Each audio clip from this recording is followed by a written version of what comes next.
Assalamualaikum warahmatullahi wabarakatuh. Apa kabar semuanya, para mahasiswa khususnya di jurusan Manajemen Dakwah, Fakultas Dakwah dan Komunikasi Universitas Islam Negeri Raden Fatah, Palembang.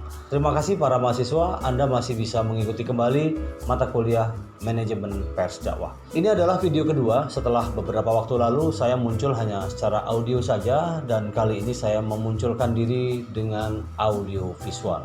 Mudah-mudahan ini akan lebih membuat Anda tertarik, lebih Anda empatik terhadap mata kuliah yang hari ini sedang akan kita bahas. Baik, para mahasiswa semuanya, mudah-mudahan dalam kondisi saat ini Anda dan keluarga selalu dalam keadaan sehat walafiat, selalu dalam lindungan Allah Subhanahu wa taala. Amin ya rabbal alamin. Pada materi pertama, kita sudah bahas tentang penjelasan tentang manajemen. Dan sesi kali ini kita akan bahas tentang pengertian pers itu sendiri. Seperti diketahui bahwa mata kuliah kita ini ada 3 komponen kata: manajemen, pers, dakwah. Manajemen sudah kita bahas, dan pada sesi kedua ini kita akan bahas tentang pers itu sendiri. Tentang pengertian pers ini Anda bisa mencari bahan-bahan lain baik dari internet, buku dan lain sebagainya, dari para tokoh dan lain sebagainya. Tetapi ini adalah kewajiban saya, bagaimana saya untuk menyampaikan materi ini harus bermula dari penjelasan-penjelasan kerangka teoritik termasuk juga mata kuliah ini. Dan pers sebenarnya kalau secara umum itu kita sering di kawan-kawan jurnalis ini sudah sangat dikenal dengan yang namanya pers, itu kependekan dari persurat kabaran. Jadi persurat kabaran lebih dikenal dengan namanya pers. Tapi pers juga sering disebut sebagai, pers juga dikenal sebagai media massa.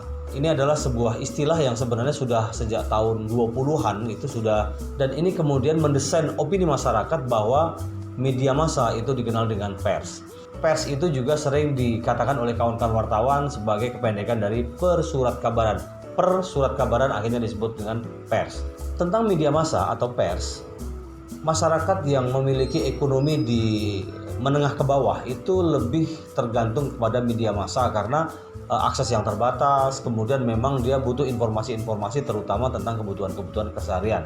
Tetapi bagi kalangan menengah ekonomi ke atas itu ketergantungan terhadap media massa tidak terlalu. Ketergantungan terhadap media massa itu tidak sebagaimana di tingkat ekonomi menengah ke bawah.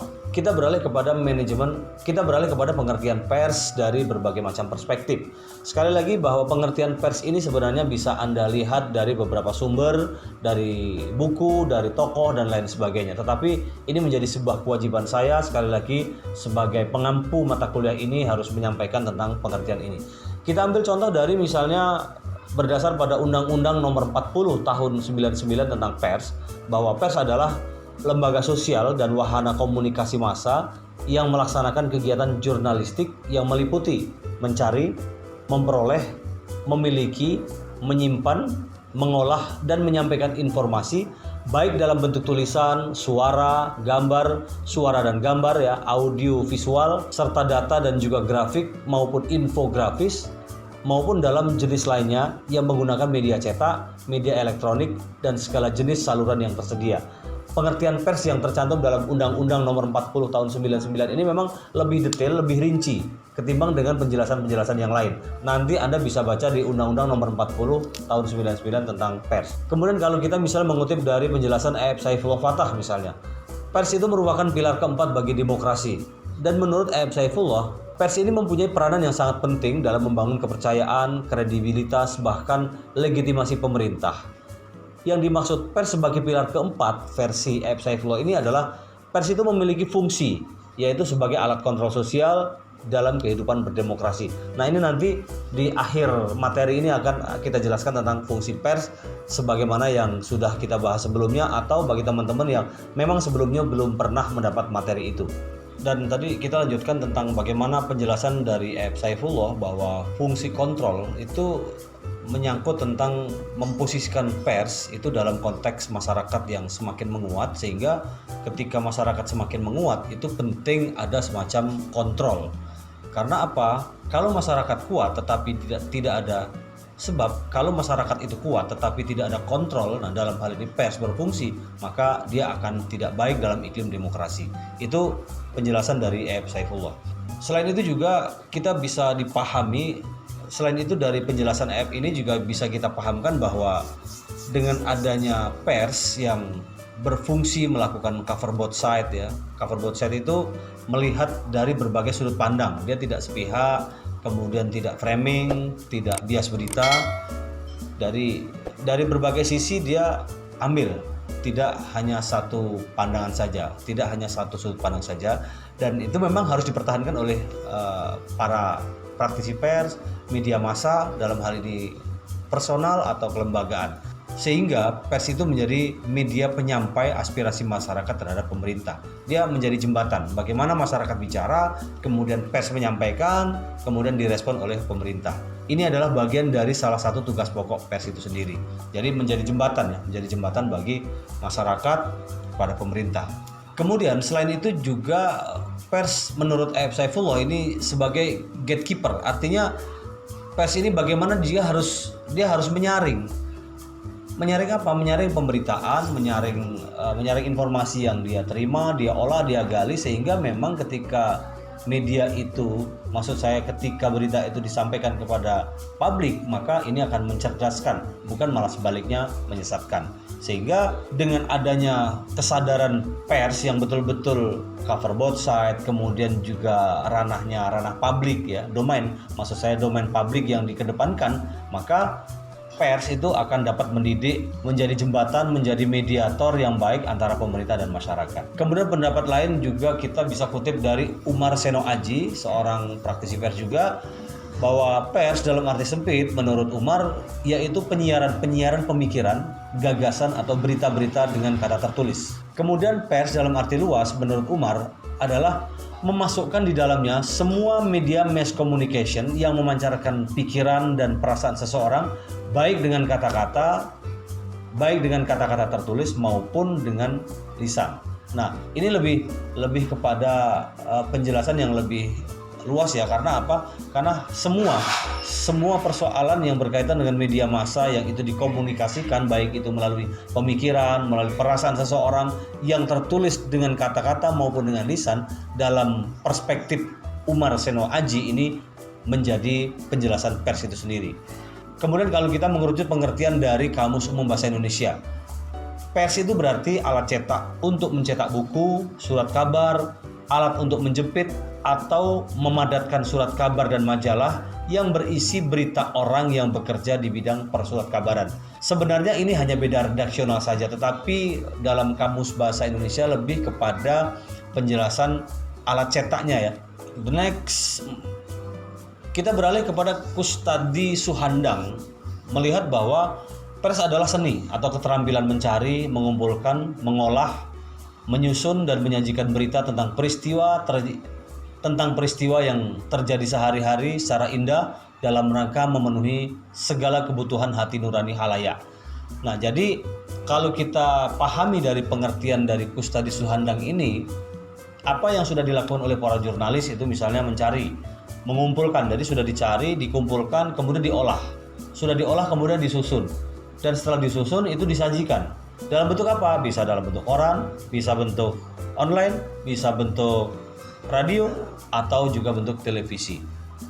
Itu terjadi peristiwa yang selalu bergulir sehari-hari, dan menurut Kustadi ini disajikan dengan indah. Dalam rangka apa? Untuk memenuhi kebutuhan hati nurani halayak. Hati nurani halayak ini ya butuh informasi, hiburan, dan lain sebagainya. Dan banyak sekali teori-teori yang bisa Anda baca selanjutnya, misalnya dari Wilbur Schramm dalam bukunya Four Theories of the Press yang ditulis oleh Wilbur Schramm dan kawan-kawan, itu mengemukakan 4 teori terbesar pers, yaitu the authoritarian, the libertarian, the social responsibility, dan yang keempat adalah the Soviet Communist Theory. Nah, keempat teori tersebut mengacu pada satu pengertian bahwa pers itu sebagai pengamat, sebagai guru, sebagai forum yang menyampaikan pandangannya tentang banyak hal yang mengemuka di tengah masyarakat. Jadi kalau kita mengambil dari teori Wilbur Schramm ini, banyak sekali bahwa pers itu bukan hanya semata-mata menjadi alat kontrol, tetapi dia menjadi seorang guru, bisa menjadi pengamat, juga bisa menjadi sebuah forum yang memang tugasnya menyampaikan pesan-pesan kepada publik. Kemudian kita beralih ke McLuhan. McLuhan melihat bahwa pers itu sebagai the excellent man. extended man. McLuhan melihat bahwa pers sebagai the extended man, yaitu posisinya pers itu menghubungkan satu tempat dengan tempat lain dan peristiwa satu dengan peristiwa lain pada momen yang bersamaan. Nah, ada momen-momen tertentu, peristiwa-peristiwa yang berbeda antara Palembang dengan Jakarta, Jakarta dengan Surabaya, Surabaya dengan Jogja, atau Indonesia dengan luar negeri. Tetapi itu kemudian dihubungkan oleh siapa? Oleh yang namanya pers. Misalnya di Palembang sedang ada peresmian jembatan Musi 6 misalnya. Tetapi harus diresmikan oleh seorang Presiden Jokowi. Pak Jokowi sendiri tidak bisa hadir ke Palembang, tetapi Pak Jokowi harus hadir biasa.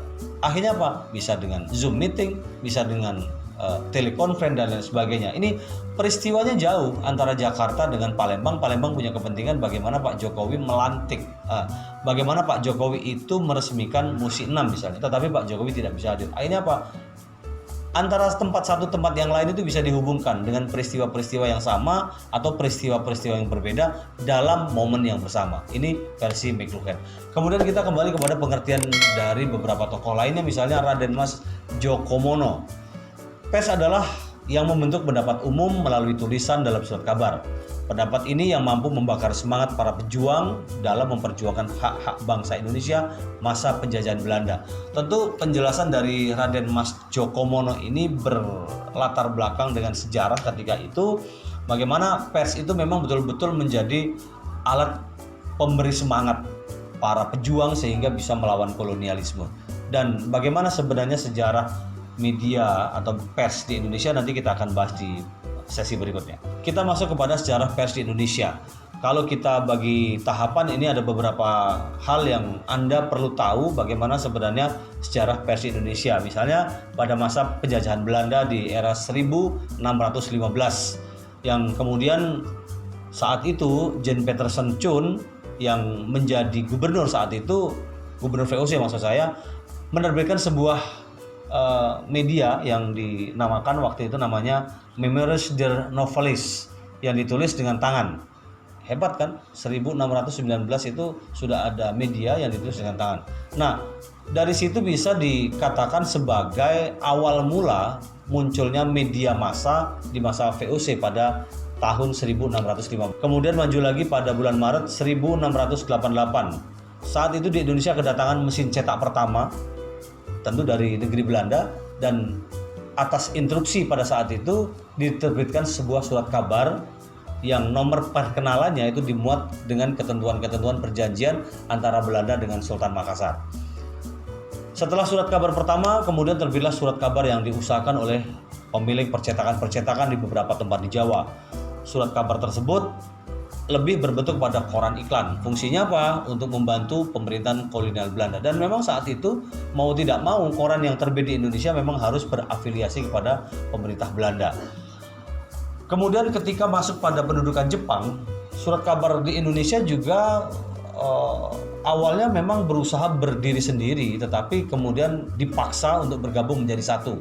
Dan segala bidang usahanya harus disesuaikan dengan rencana-rencana serta tujuan-tujuan tentara Jepang. Seperti yang saya bilang di awal, dulu ketika Belanda berkuasa, maka semua media dihegemoni oleh Belanda supaya membela kepentingan Belanda.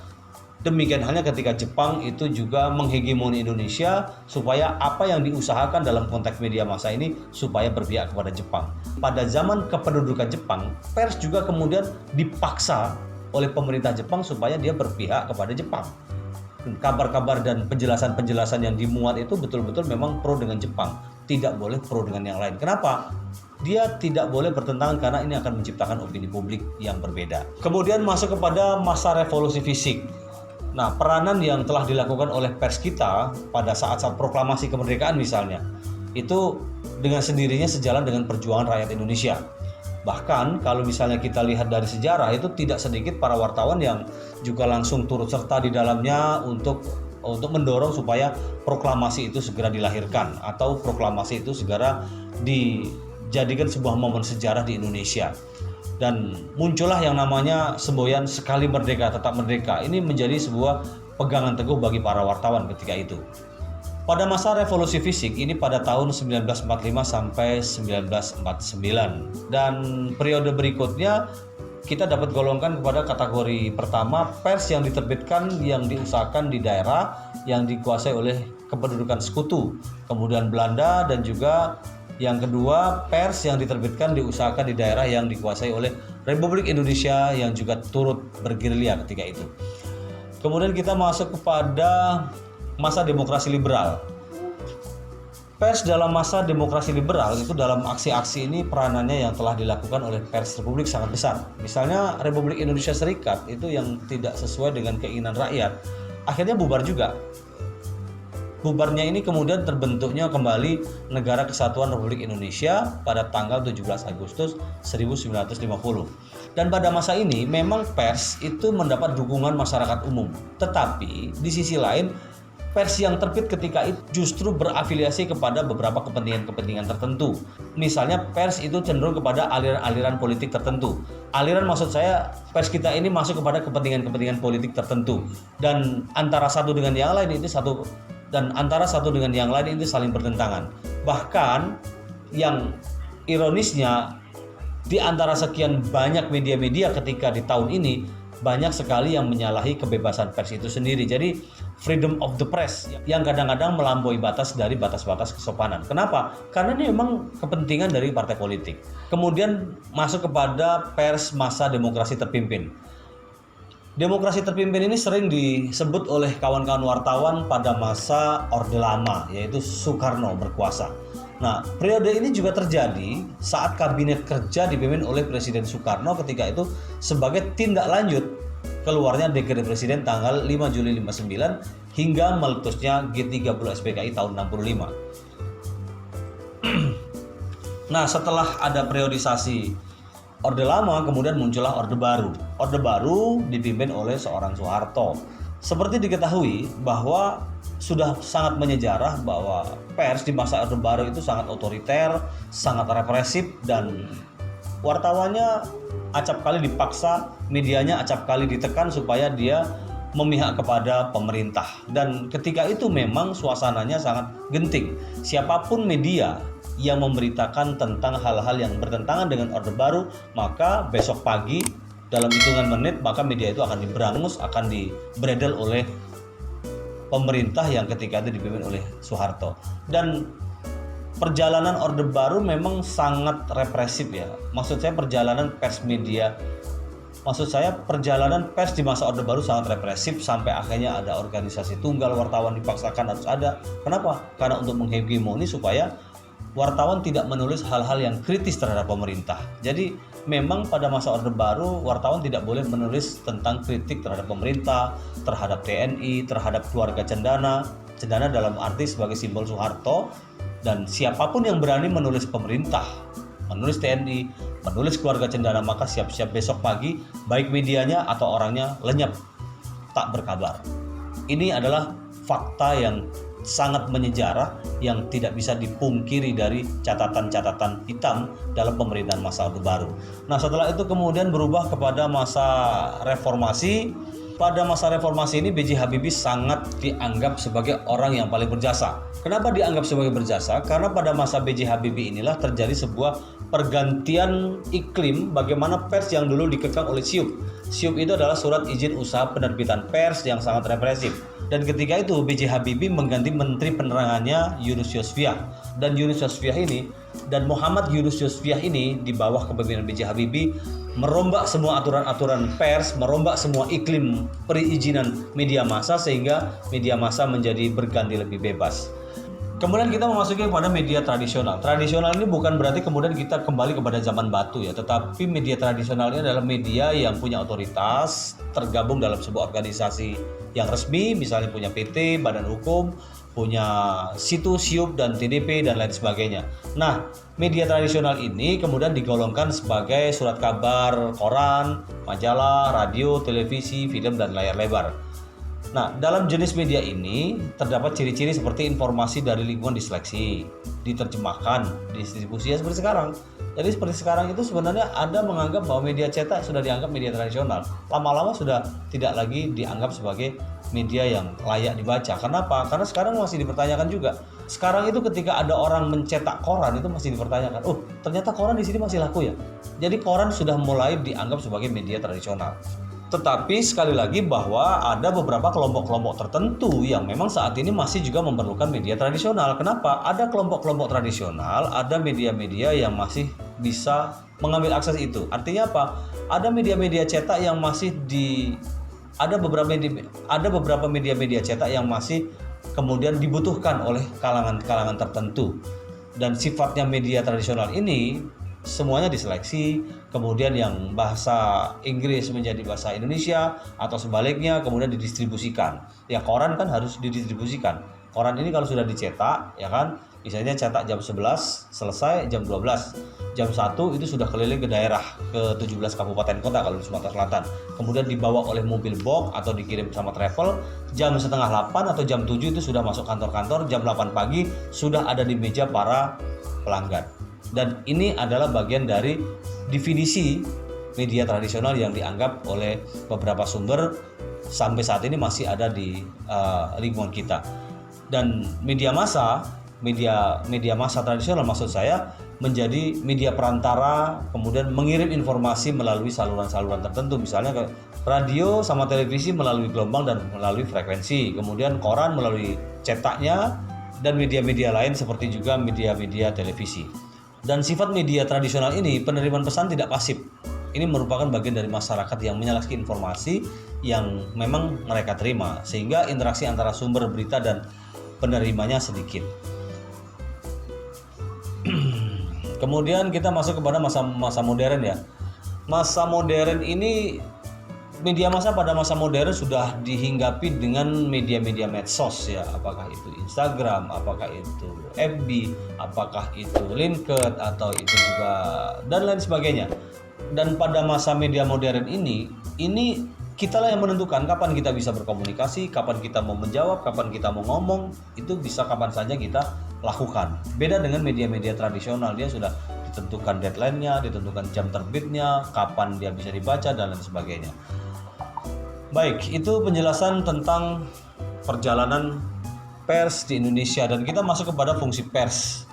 Fungsi pers ini bisa kita lihat dari pasal 33 Undang-Undang Nomor 40 Tahun 99 yang kita bahas di awal tadi.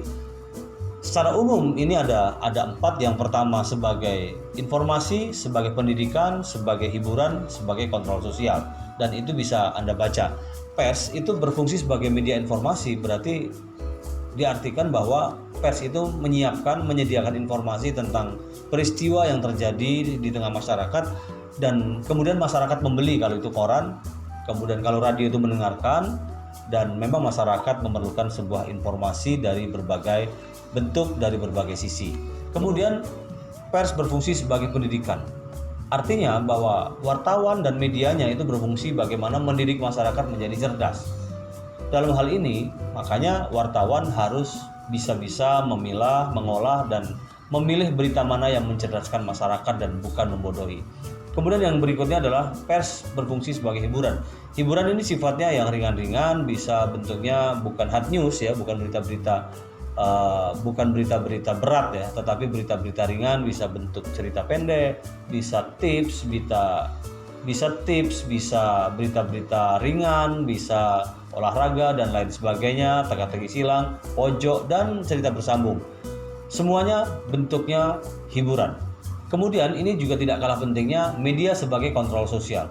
Nah, fungsi dari kontrol sosial dalam konteks negara yang berdemokrasi itu sebagai social participation, artinya keikutsertaan rakyat dalam pemerintahan. Yang kedua, social responsibility, pertanggungjawaban pemerintah terhadap rakyat. Yang ketiga, social support, dukungan rakyat terhadap pemerintah. Yang berikutnya, social control, kontrol masyarakat terhadap tindakan-tindakan pemerintah. Yang pertama, keikutsertaan rakyat dalam pemerintah, social participation. Artinya di sini bagaimana masyarakat juga ikut memberikan usulan, memberikan gagasan terhadap proses demokrasi yang sedang berjalan di tengah-tengah negeri lewat media. Kemudian yang kedua, bagaimana social responsibility, pertanggungjawaban pemerintah terhadap rakyat. Pemerintah bukan hanya sebatas menarik pajak. Pemerintah tidak bisa hanya mewajibkan orang membayar pajak, tetapi pemerintah juga harus melakukan akuntabilitas publik. Artinya apa? Ada akuntabilitas publik maksud saya. Ada pertanggungjawaban apa yang sudah dilakukan oleh pemerintah dengan dana yang sudah diberikan dari masyarakat berupa pajak dan lain sebagainya. Yang ketiga, social support, dukungan rakyat terhadap pemerintah. Bagaimana sebenarnya rakyat itu mendukung enggak pemerintah? Pemerintah memberikan sebuah program, pemerintah menggulirkan sebuah program. Bagaimana respon masyarakat? Ada nggak dukungan? Nah, di sini bisa menjadi pers bisa berfungsi sebagai kontrol. Apakah rakyat itu setuju atau tidak boleh mengkritisi kebijakan-kebijakan pemerintah. Yang ketiga, maksud saya yang berikutnya, social control. Kontrol masyarakat terhadap tindakan-tindakan pemerintah. Nah, ini adalah daya kritis masyarakat sangat ditentukan. Bagaimana masyarakat harus punya daya kritis melihat kebijakan-kebijakan pemerintah yang tidak berpihak pada rakyat. Kalau kepentingan-kepentingan rakyat itu tergerus oleh kepentingan-kepentingan pemerintah, atau bahkan undang-undang itu lebih dominan dikuasai oleh para kapital, para petinggi-petinggi negara atau para penguasa, para pengusaha, ada undang-undang yang berpihak kepada undang-undang yang lebih berpihak kepada pengusaha dan tidak berpihak kepada rakyat. Disinilah fungsinya media, pers, menjembatani bahwa ada kontrol dari masyarakat, ada daya kritis masyarakat yang perlu disampaikan kepada pemerintah sehingga pemerintah dikontrol oleh masyarakat melalui media. Disinilah fungsi dari pers sebagai kontrol sosial. Dalam perkembangan berikutnya, pers juga kemudian berfungsi sebagai lembaga ekonomi. Artinya di sini pers betul-betul menjadi lembaga bisnis yang menguntungkan. Bukan sebatas publishing, tetapi juga menguntungkan secara finansial. Ketika melihat pers sebagai lembaga ekonomi, masuknya beberapa pengusaha-pengusaha yang sebenarnya tidak punya latar belakang media, tetapi kemudian dia punya kepentingan, akhirnya dia mendanai seseorang, mendanai kelompok untuk membuat sebuah media. Saya tidak menyebut satu persatu, tetapi Anda bisa melihat kemana arah TV One, kemana arah Metro TV, kemana arah MNC, kemana arah Trans 7 dan lain sebagainya. Ada orang yang bukan orang politik tapi berpolitik, ada betul-betul pure orang berpolitik punya media. Misalnya sekarang kita sebut misalnya Metro TV cenderung kemana? Metro TV cenderung kemana? Cenderung kepada Nasdem. Kenapa? Karena di situ ada simbol Nasdem yang memiliki. TV One cenderung kemana? Ke Golkar. Kenapa? Pemiliknya adalah orang Golkar. Kemudian grup dari MNC Group, dia pasti dia ke Perindo. Kenapa? Karena pemilik Perindo. Trans 7 kemana? Trans 7 memang bukan orang partai politik, tetapi sangat bisa berpolitik. Kenapa? Ada politik media, ada politik redaksional, ada politik ekonomi media, dan lain sebagainya. Nah, disinilah sebenarnya memang media punya peran dalam konteks ini berfungsi, maksud saya berfungsi sebagai ekonomi. Artinya media sekarang sudah bisa hidup dan menghidupi para wartawan, menghidupi para pelanggan, menghidupi para klien dan lain sebagainya, termasuk juga menghidupi tentunya para investor.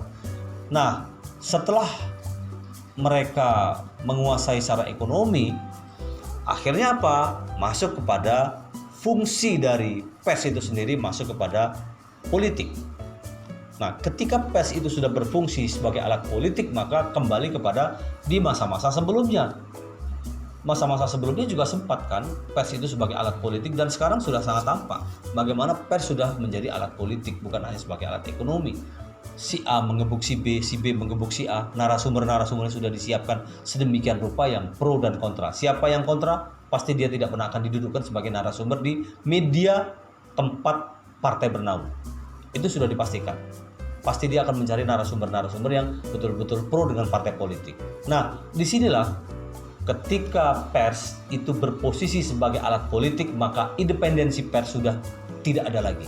Maka pers sudah berpihak kepada kelompok-kelompok tertentu, pers sudah berpihak kepada oknum-oknum tertentu, kepada partai politik, politisi, kepada kapital, kepada pengusaha, kepada orang-orang yang berkuasa. Bagaimana posisi rakyat? Tetapi rakyat harus tetap melakukan kontrol sosial. Artinya masyarakat jangan lemah, masyarakat harus kuat, tetap harus mengkritisi tentang apa yang terjadi, ditulis oleh media, disiarkan oleh TV, disiarkan oleh radio. Termasuk juga harus selektif menerima informasi-informasi yang datang dari medsos. Mudah-mudahan ini sebuah pengantar pengertian pers, dan silakan Anda bisa membaca dan mengkomparasi dengan sumber-sumber lain, dan jangan anggap saya sebagai sumber yang paling benar, karena kebenaran hanya datang dari Allah dan kesalahan datang dari saya. Terima kasih, mohon maaf atas segala kekurangan. Jangan lupa subscribe, like, dan share. Mudah-mudahan bermanfaat. Saya Indro Sugriadi. Wassalamualaikum warahmatullahi wabarakatuh.